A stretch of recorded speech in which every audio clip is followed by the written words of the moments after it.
Hey everybody, it is that time of year for most of us.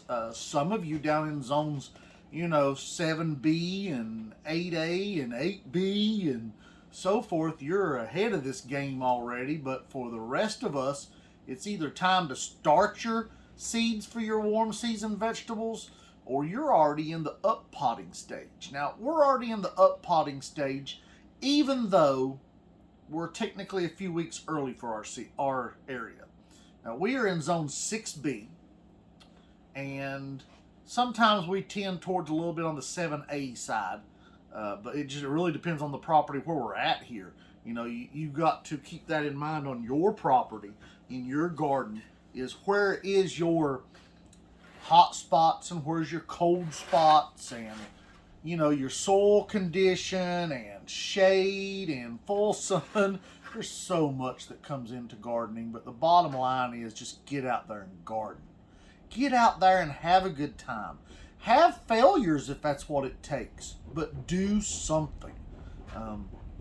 This video is going to be primarily about up potting your seedlings. Now, some people may ask, well, why don't you just start them in the big pot? That's a question you get all the time. And you can. But it takes up so much more space to do it that way. So we start in something smaller generally. This is what we're going to be up potting these into. And we even have bigger containers for different things that we go up into. But we're going to be up potting into this. And we use these. This is what we use the most. These are a 2.5-inch nursery pot. Now 2.5 is what it is on the bottom. It's more like 3.5 on top. We buy these by the case, and if you're interested in where we get them from, just comment below in this video and we'll talk to you about it. We use several different seedling options. This is our 288 tray. It works great for tomatoes, which is what we're going to do some up potting on here in just a minute.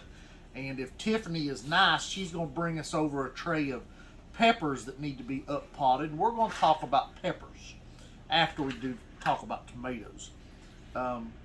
This tray here I up potted yesterday. So roughly 280 tomatoes. Like I said, it's a 288 tray, but not everything works. I'm going to be re-sowing this tray one more time. This was Cherokee Greens and Aunt Ruby's German Green and Green Zebra and the Ananas Noir, Thornburn's Terracotta.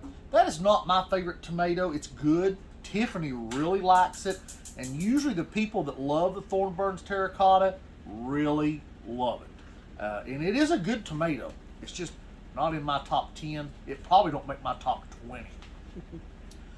Creole, while it's not the most flavorful tomato, it is a delicious brick red tomato, and they're good for canning and so on and so forth. Cordez-Bleu, this is one of Tiffany's favorite, and if you are a fan of a acidic taste in your tomatoes, they have that.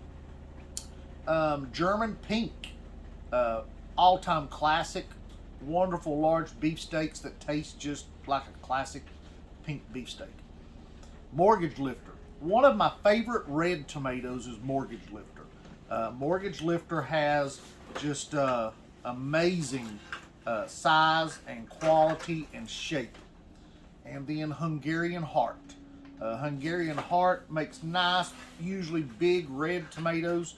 They do vary drastically in size. I have found you can have anything from I'm going to say a 6 to 12 ounce tomato all the way up to, I have pulled 3-pounders off the vines before. So, and hey, if you've got a favorite variety that grows those big, huge beefsteak type tomatoes or ox hearts, because the Hungarian Heart is an ox heart. If you got your favorite, comment below in this video. Tell me which one sets you up for the season. The one that you're looking for, that first big one of the year. The one you keep hoping for another few ounces to break that next pound mark. I know some people that are growing some 4.5 pounders on some varieties. Maybe you've got a variety that consistently grows over 4-pound tomatoes. I want to hear about it because maybe I don't grow it and I want to try it.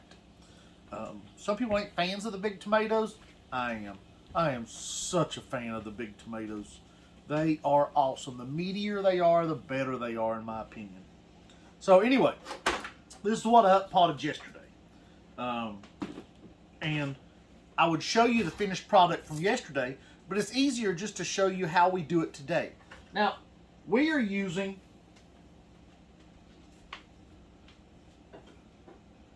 our own mix this year. Tiffany actually makes this. I hope you can see it. Tiffany makes this, and there is a video on there's a video on the planting mix, not the germination. Correct. So she's got a video. I'll make sure she links that in this video when it goes up. She's got a video on making this. We just use a tote, nothing special. We have a few old cracked and split totes. This one is just a little bit worse for wear. It's one of the better ones, but some of the ones that ain't quite good enough for storage make great totes to mix your compost in for a year or 3. It's just a way of recycling and getting a little longer use out of something that normally would have been a throwaway. This one's still in rather good shape. We just needed a second one, so we went with this one. It's not that we went out and bought one, it's just one that's been sitting around. But they're nice, thick, heavy totes. You don't want to do this in one of those little cheap, teeny, tiny, flimsy ones that have the walls that you can about push your finger through, because you're just going to break it. But, so she mixes this, and she'll fill it about 3/4 or 7/8 of the way full when she does it. And I went through most of this doing these tomatoes. But when you do the tomatoes, it's easy. Oh, and when you do this mix, pre-moisten it. You take, let me just show you here. I take a watering can. This is the one we use in here. I got bigger ones for outside. You can use a water hose, but I take a watering can and I just sprinkle water on it and give it a few minutes to soak in. And once it starts to soak in, I just take my scoop, spread it around a little bit. The spreading around is not necessary if you've got plenty of time to let it sit, because this peat moss, or if you're using cocoa coir, will fairly quickly start to soak up that water. And you do this because if it's pre-moistened, it makes a couple of things easier. It makes the up-potting easier because that loose, dry stuff doesn't want to hold shape. And I'll show you why that's important for me here in a minute. But the moist will hold its shape, and that's not the biggest reason. The biggest reason we want the moist is because when we go to water this after we up pot, it'll absorb, it sounds silly, but it will absorb the water quicker if it's pre-moistened. If it's dry, it doesn't soak up the water as fast, and so it makes that initial watering harder. And you can do it that way, but you'll have to water your pots 3, 4, and 5 times sometimes in order to get it to soak up the water. Now when you water it, you want to do something like what that watering can does. You want that sprinkler action. You want that light drizzle going over it. So whether it's your watering wand that has a sprinkler end on it that fans that water out gently, or whether it's a water hose that has that option where you can turn the dial, or it's a watering can, to get the sprinkling motion, because that's what will go into it. If you just pour the water on, it'll just run through. It won't absorb hardly any of it. And water is a precious commodity in the world, let's face it. We don't want to be wasting it. We want to make sure this stuff is here for us to use to garden for years and years and years. Speaking of water, I need a drink. So, we're like most of you. We're not a fan of plastic, but in some places it just makes sense. It's just, unfortunately, there's not a good option for some of this stuff in the volume that we do. We ship and sell plants through our website, and it's a differentchickfarm.com if you want to check that out. We ship and sell also through our Etsy store. You're welcome to check that out too. I think Tiffany can link that in the video down below if you want to check both of those out. Etsy usually is a little bit more expensive because I have to cover the extra fees they charge, because they charge a lot. Our website, we can help you out a little bit. Shipping gets a little pricey on some things, but usually that's where we can help you out on the website, is we can save you a few dollars on shipping and sometimes $1 or so on the product. So we do that. Our shirts will be going up this month for the first time on our website. So we will have shirts available. We're working on some new stuff. We're hoping to have some new items available this year. We'll see how that goes. Okay, so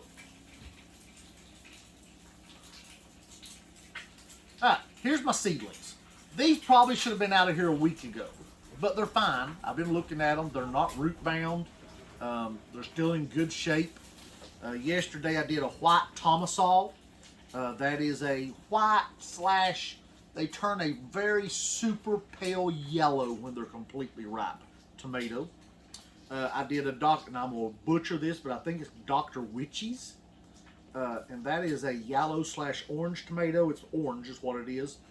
And that tomato is a great orange tomato, really is. We have others that are more of our favorite than those are. And, hillbilly potato leaf. I did hillbilly potato leaf yesterday, and that is absolutely, for taste, that is one of my favorite. That is probably my favorite bicolor tomato, is hillbilly potato leaf. It is awesome. This next one I'm getting ready to mention that going to be done today will be Big Rainbow. Big Rainbow is just about as good as hillbilly potato leaf, and it's a bicolor. They're very similar looking tomatoes, but they are not the same. Now, the consensus at our market, and no matter what people say, and in mostly of my family, is this next variety. Now, it's not my favorite, but I never turn my nose up at it. It is absolutely the best tasting orange tomato I have ever sunk my teeth into. I just prefer your purples and blacks, so it doesn't make the top of my list. But my family, when we start talking about planting tomatoes, there's one tomato that is mentioned every year. We are planting. You have a mutiny on your hands if you did not. Yes, I would be in trouble. As Tiffany said, I'd have a mutiny. But it's always, we are planting a mono orange, correct? Oh, yes. And it's like, yeah, of course we are. Because I'd have a hard time getting the helpers out to the garden to pick the tomatoes if they knew there was never going to be an Amana orange coming out of the garden. So we always plant Amana orange, and not just one or two. When we plant Amana orange, that's the one that gets one of the highest spots in the beefsteak. So, and by that we mean, when we plant, we usually plant in 2s, 4s, 6s, 8s, 10s, 12s. And now that's in conventional tomatoes. When we get into San Marzanos for paste and so forth, then we plant whatever we feel froggy. Maybe we're going to plant 24 San Marzanos. This year, actually, we're probably going to plant more like 48 San Marzanos. And there's a reason behind that. One, our customers are begging for them at the market. And two, we need to really put some canned tomatoes and paste and pasta up this year, pasta sauce, because we have really put a dent in our stock. And so this year we have to focus on putting some canned food up. And I think Tiffany's got some videos coming up for you on that this year. I think she's planning on showing you how to make ketchup and pasta sauce and pizza sauce. And I will do a video on making my chili base starter. This is all things that we're working on and we're going to try to take care of for you and get going here in the very near future. So, I'm trying to clear out a little spot so Tiffany can sit down. She's having a brunch while I'm shooting a video. She's got a farmer's market meeting coming up here just shortly, and so she's going to have to eat a little something before she goes.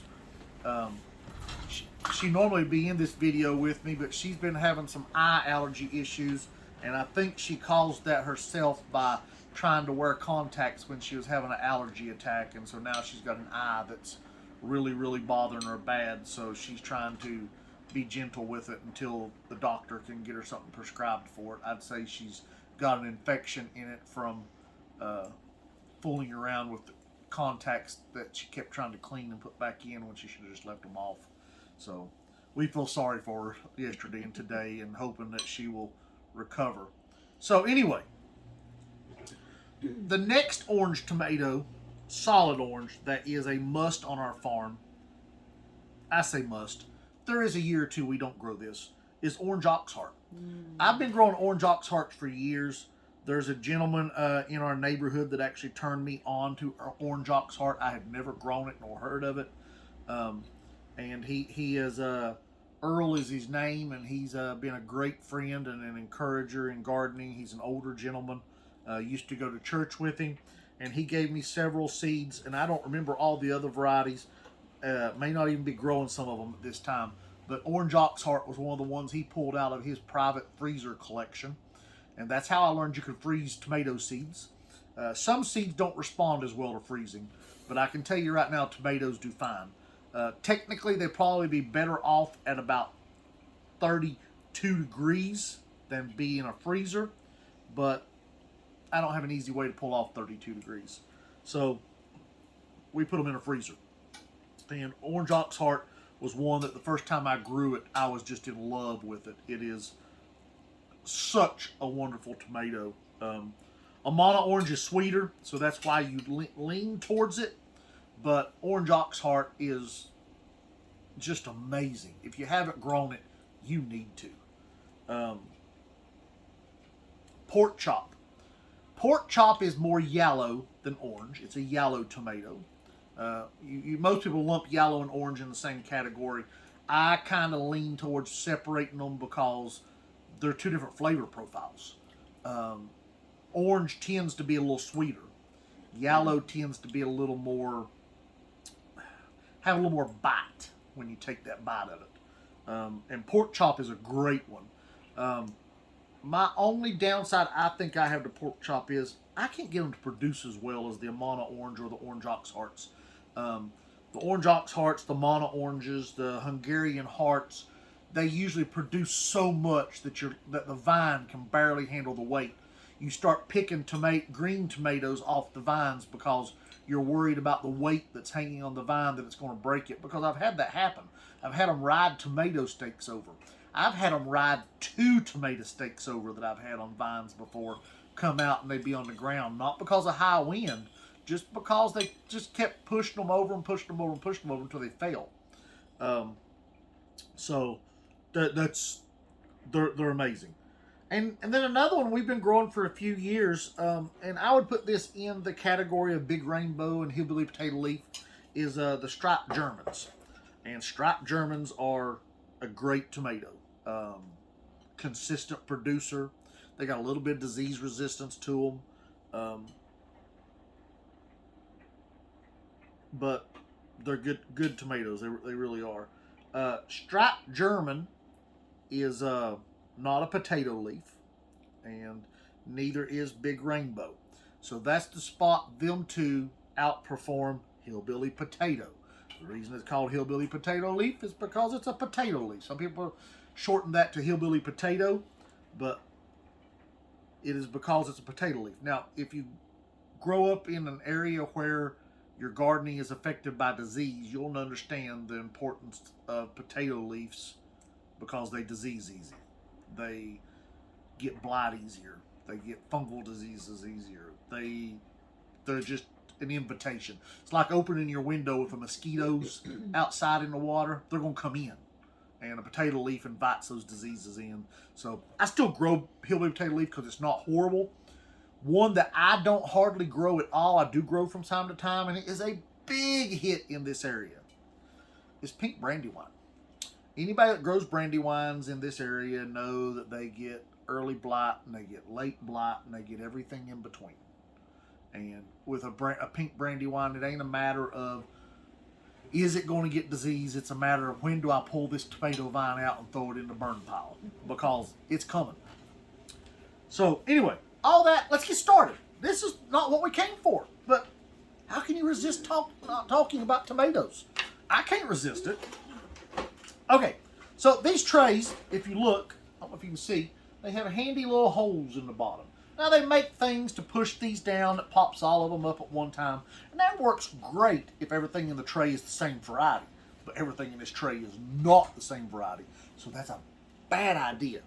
So what we're going to do, and I usually do this over top of my soil tray, but so you all can see, and let's start with striped Germans. So we just take and push I use a pencil, and just a round pencil. This is technically like a Crayola colored pencil, I think. Not that it matters. And we'll just do about 9 of these for right now. That'll show you all how it works. Some of them got hung. Works easier when you do all of them because they just fall out the bottom as you go through. So, alright, so we got 1, 2, 3, 4, 5, 6, 7. Yep, we got 9. Alright, so it helps to have a little container on your table to keep your markers and pens and so forth in, so that you can keep them up out of the mess. So, gotta have your tray. And I set my tray long ways because I'm going to label this tray on the end, because this is the way they sit on my shelf.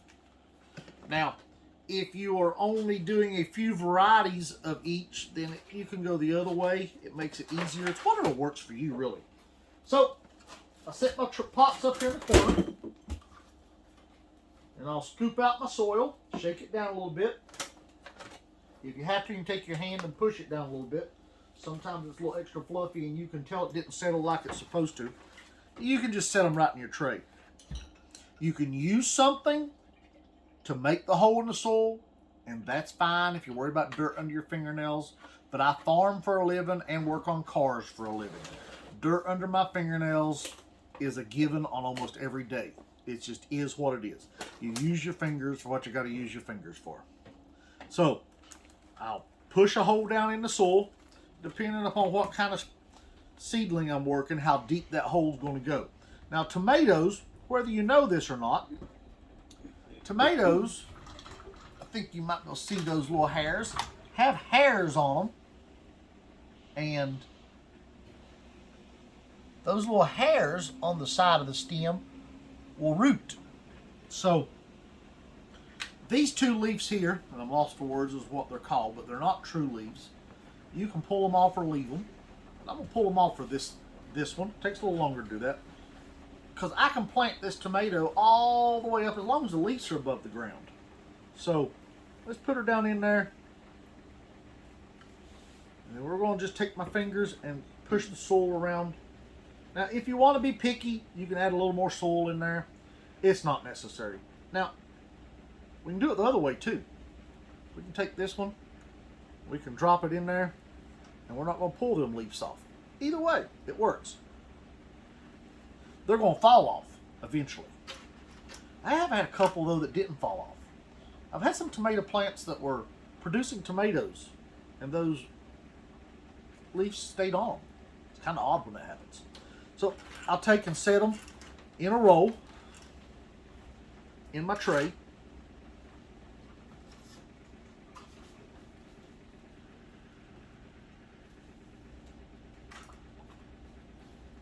Now this mix, like I said, I'm not going to share these secret ingredients with you. You'll have to watch Tiffany's video.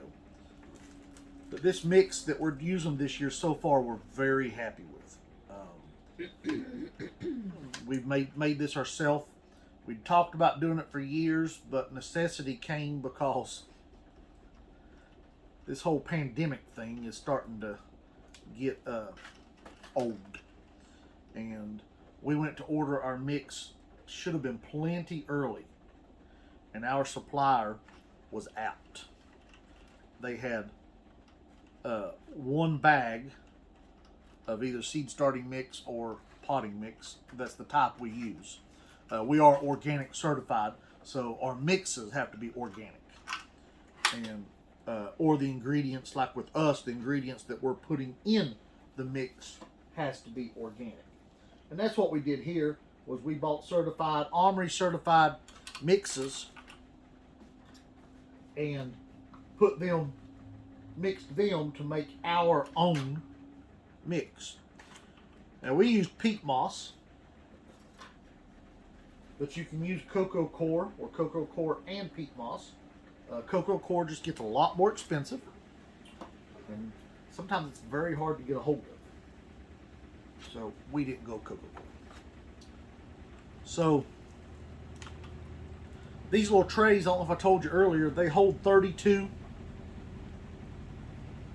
tomatoes, or 32 peppers, or 32 squash, or 32, whatever you decide to put in. whatever you want to put in it, as Tiffany said. So makes it easy to know what you got, what you're working with. I didn't pull them leaves off, but I'm going to, because I don't like my leaves touching the soil, and then we're right down there against the soil. One more. Then I'm going to show you some peppers. As soon as we finish this, we're going to look at peppers. I'm going to show you some stuff that I'm working with. I'm going to show you some bad germination. And you get that sometimes with hot peppers. Tomatoes, bad germination is rare. Now, here's an example of not a very tall sprout. Now this thing, odds are, will take off in the next week. So I don't need to go as deep. Put my finger down there about a knuckle and a half. And put that little sprout in there. Now, I'm going to have, I've done a bunch of these, so I'm suspecting I'm going to have about 3 rolls of these. So I'm going to have around probably 20 to 25 tomatoes. So I'm going to go ahead and label this like it's 3 rolls. If I have to take it back off, I will. But I want to show y'all what to do. Now we have, Tiffany, would you hand me a couple of, 1 or 2 garden markers up there, the tags? We started using masking tape for most of this because it's easy, quick, and cheap. And masking tape usually doesn't get lost. We also use garden markers. Now, for some things, garden markers are aggravating.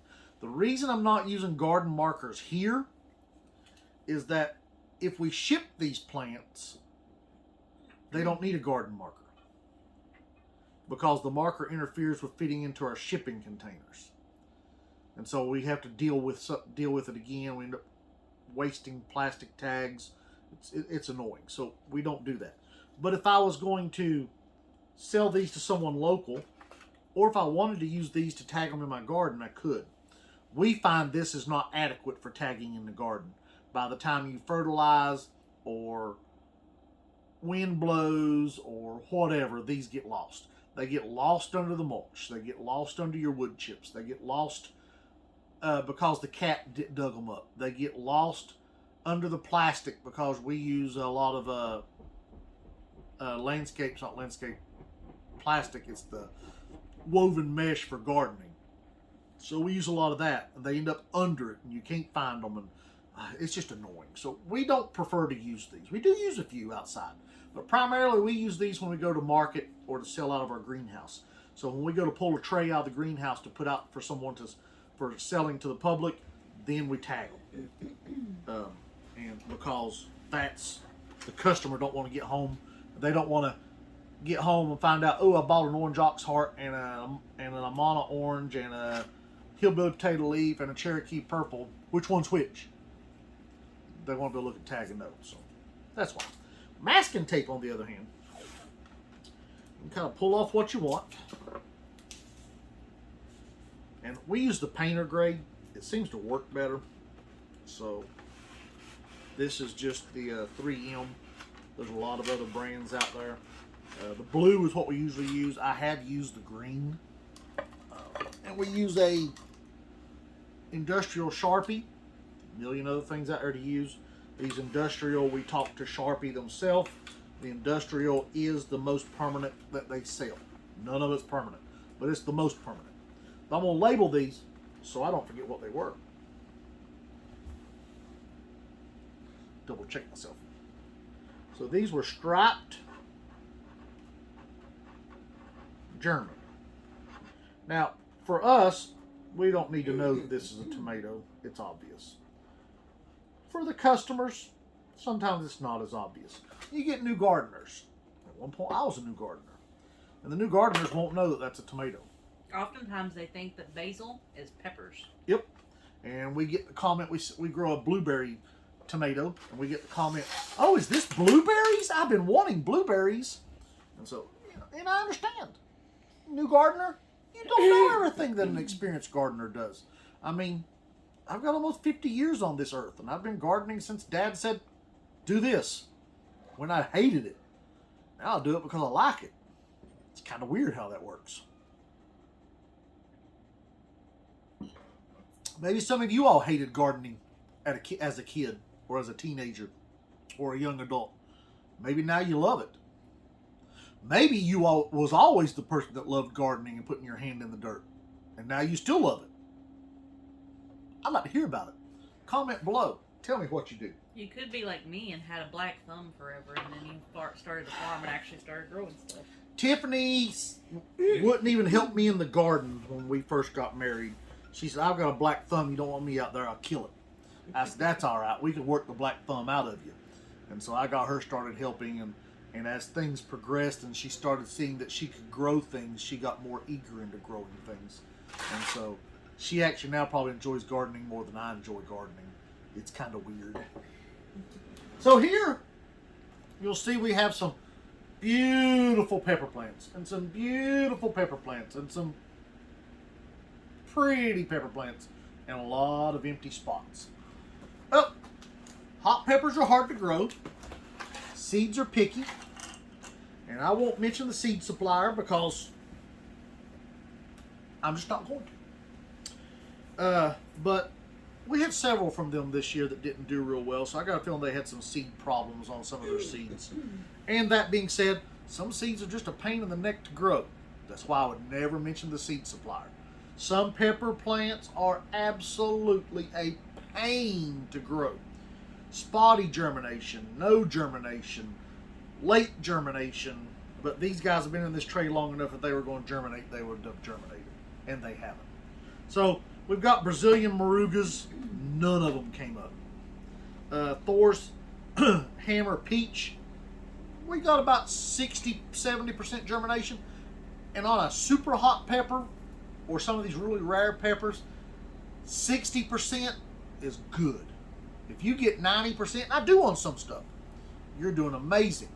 But to be honest, if you only get a 40% germination, I wouldn't gripe about it. Really, for me, if I get 50% is the number I'm looking at. And that's, we got germination chambers and everything. So, now that being said, the Thor's Hammer probably would have performed better. But as you can see with these purple bubble gums, these guys came up quick. That's why they're so tall. I left them in the germination chamber an extra day, trying to give some of the rest of this stuff a better chance to germinate. So if the purple bubble gum hadn't have been in here, I would probably have got a better germination out of the M.A. Wartrix and the Borg 9 Reds. I don't know. The Borg 9 Reds, I'm going to disagree. I've sowed them twice now, and they haven't germinated well either time. So I think they're just bad seeds. But that being said, I got one plant. I'll plant that one plant. We'll save seeds from it and grow it again next year. We always have great luck with our seeds. Except for I had one this year that I got a feeling somebody saved from an unripe pepper, and that didn't work. So these are Moruga Red Monsters. They have performed great. Let's see, 1, 2. So yeah, 2 out of 14 is all that didn't come up. So I'm good with that. I got a dozen. That gives me plenty to plant and plenty to sell. The purple bubble gums, on the other hand, yep, same thing. 2 out of 14 didn't come. Nope. I lied. 3 out of 14 didn't come up. And then the Maruga UV Red. Same thing. 3 out of 14 didn't come up, and I'm trying to kill 1 out of 14. And that's because we try to let these dry out, and sometimes we miss one that dried out way too fast. Borgnine Red, I only got 1. That's not good germination. Now, I don't blame the seed supplier because it could have been me. It could have been this dried out too fast. It could have been that this needed a different temperature than these needed. It's a game. The Ilme Wartrix, I've got technically 6 came up, but that one's what we call hammerhead. The seed never fell off, so it actually germinated. So we had 6 out of 14 come up.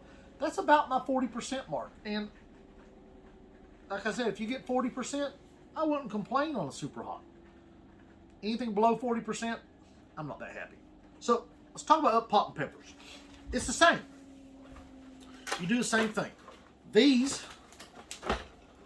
have holes in the bottom too that you can use to help push them out. Hey, and on the other part of this is, I didn't mention that earlier, it's easier to push them out if you let the soil dry out just a little bit. So I'm going to work on these purple bubble gums right here.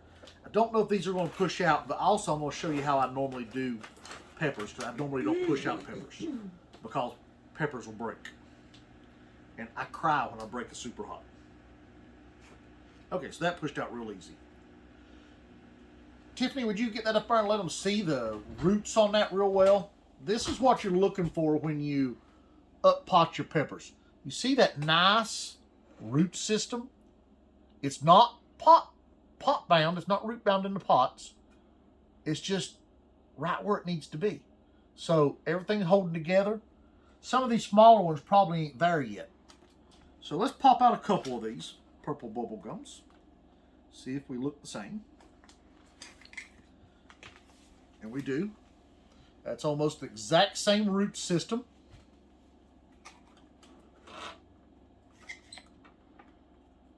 Hopefully Tiffany's showing it to you there. You can see it a little better.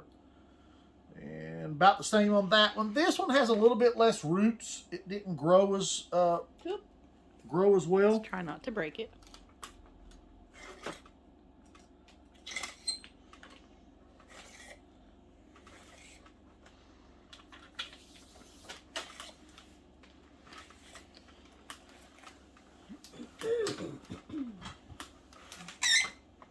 You wouldn't believe how fast these things grow once they're up potted.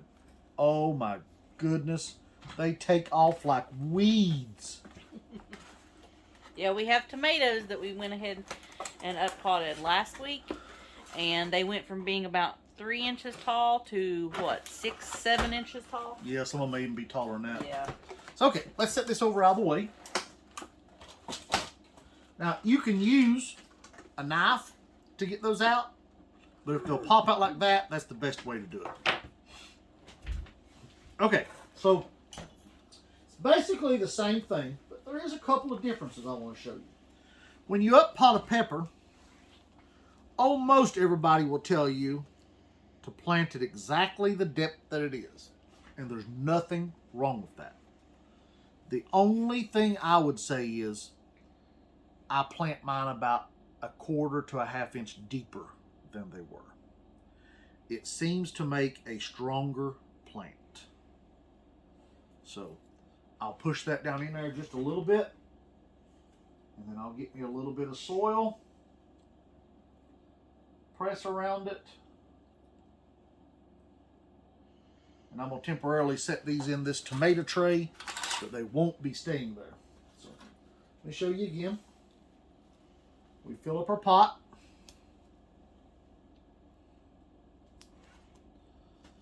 And we will spread that hole out because these are pretty big plugs.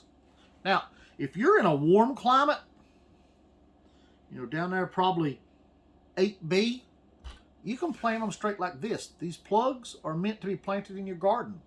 And there's some things we'll plant straight from plugs, but our super hots need to get bigger. And we sell these. So not all these are going in our garden. Same thing there. I'll push it down a little bit. This does a few things. It keeps the plant stronger, and no matter what anybody tells you, I've got plants over on the rack I could show you. They'll tell you that a pepper will not root like a tomato will, and it does not root exactly like a tomato. But a pepper will root from the stem. I'm not going to argue with anybody over it because I've seen it happen multiple times. I've got a seedling over there right now that I watered yesterday that has tried to root about halfway up the stem. And so odds are this will produce some more roots, but that's not the big reason I do it. I do it, so we got a little piece of grass trying to grow there, weed. I do it because it makes the plant a little sturdier, and we all know as you water, sometimes the soil settles. This keeps my roots from being my normal roots that's on that plant, on that plug, from getting up above soil level. Now, I don't want to go planting them like a tomato. A tomato, you can plant all the way up to the leaves. And all it does is develop a bigger and better root system. I've never tried a pepper that way. Maybe it works. I doubt it. I got a feeling you would just choke off the pepper. And I am not a soil biologist. I'm not a plant scientist. I can just tell you what has happened in my garden. How nature has made a way. So, I'm not going to bore you all with watching me up pop the rest of these peppers. I'm going to let Tiffany get ready to shut our video off. I do want to tell you about some videos we got coming up. I'm going to be shooting a video on tomatoes, and I'm going to be shooting a video on pepper seeds probably this weekend, and so they'll go up probably today or Monday, Sunday or Monday. And if you like these videos, be sure to like the video. If you enjoy the content on our channel, please subscribe. It really, really, really helps us out. If you got questions, please comment below. We love answering questions. We love talking to our patrons out there that enjoy what we enjoy. Tell me what you enjoy. Tell me what you do. Hey, I'm no expert. I've just been doing this for a while, and this is what I've learned. This is the knowledge that I've soaked up from other people growing. This is what I have figured out on my own. And we just continue to try to do better every year. We'll take you on our pepper series again this year. And I think we're going to do a tomato series this year. Our pepper series was kind of popular last year. And we're going to do a tomato series this year. We're going to take you from the start of our tomato season all the way through the end and show you the different ways we grow them. And we're going to show you the successes as well as the failures. So with that being said, God bless you and have a wonderful day.